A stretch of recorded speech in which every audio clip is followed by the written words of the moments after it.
dunia yang belum berbentuk, kosong dan gelap gulita, perlu hadirnya terang. Berfirmanlah Allah, "Jadilah terang," lalu terang itu jadi. Tapi bagaimana bisa ada terang, sedangkan matahari saja belum ada saat itu? Matahari bukanlah terang yang utama.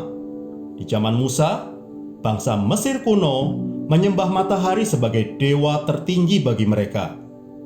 Ra, Anum-Ra adalah nama dewa matahari bagi orang Mesir kuno. Ra dianggap sebagai dewa yang awal dan sumber kehidupan.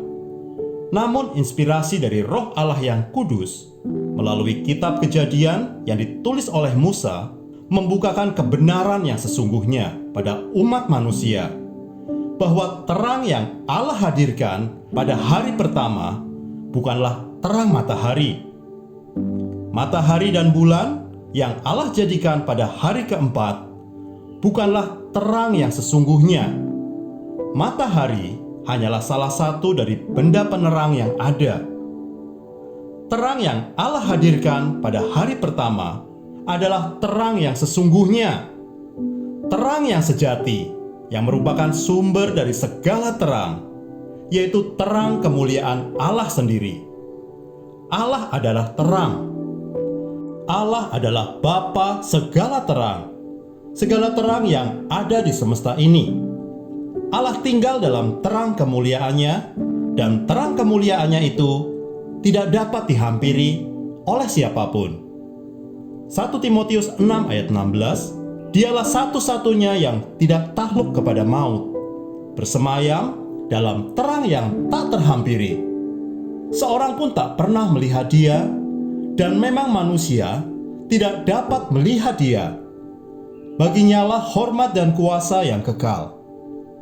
Artinya terang yang ilahi itu bersifat kekal, tidak berawal dan tidak berakhir.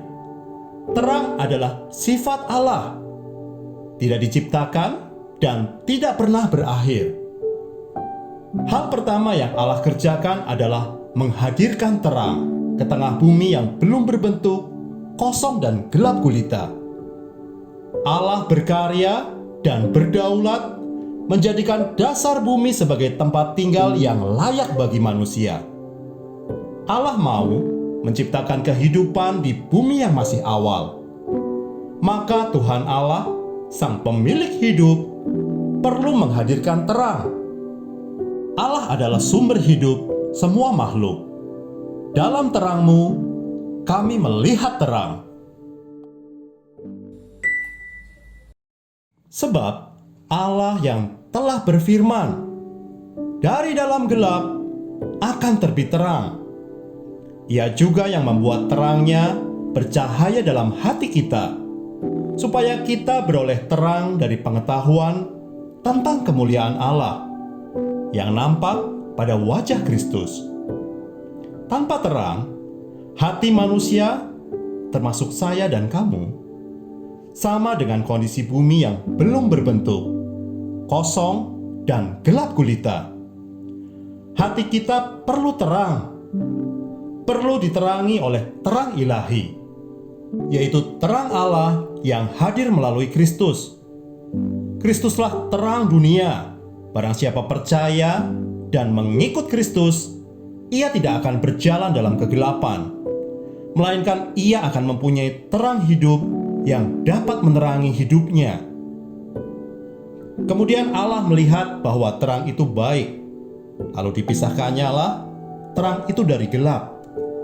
Allah melihat dan puas dengan keberadaan terang yang sudah Ia hadirkan. Allah melihat terang itu baik, indah dan sempurna. Allah memisahkan terang dengan gelap. Dan Allah menamakan terang itu siang dan gelap itu malam. Jadilah petang dan jadilah pagi, itulah hari pertama. Seperti apa sih petang dan pagi pada hari pertama? Karena kita tahu matahari dan bulan belum ada saat itu. Ya, pergantian malam dan siang muncul sebagai akibat hasil perputaran bumi pada porosnya di hadapan matahari. Itulah yang normal terjadi. dalam Wahyu 21 ayat 23. Dan kota itu tidak memerlukan matahari dan bulan untuk menyinarinya, sebab kemuliaan Allah meneranginya, dan Anak Domba itulah lampunya. Yerusalem baru tidak memiliki matahari, jadi terang kemuliaan Allah lah yang meneranginya. Ini sama seperti yang terjadi pada hari pertama, hari kedua, dan hari ketiga. Pada permulaan penciptaan bumi, bumi berputar pada porosnya di hadapan terang yang dipancarkan oleh kemuliaan Allah. Sekali lagi, yang dipancarkan oleh terang kemuliaan Allah. Setelah Allah menjadikan matahari pada hari keempat sebagai salah satu dari benda penerang yang ada di semesta ini, barulah Allah mengatur rotasi bumi yang menjadi dasar penentuan waktu di bumi. Bumi berputar pada porosnya dari barat ke timur di hadapan matahari selama kurang lebih 24 jam.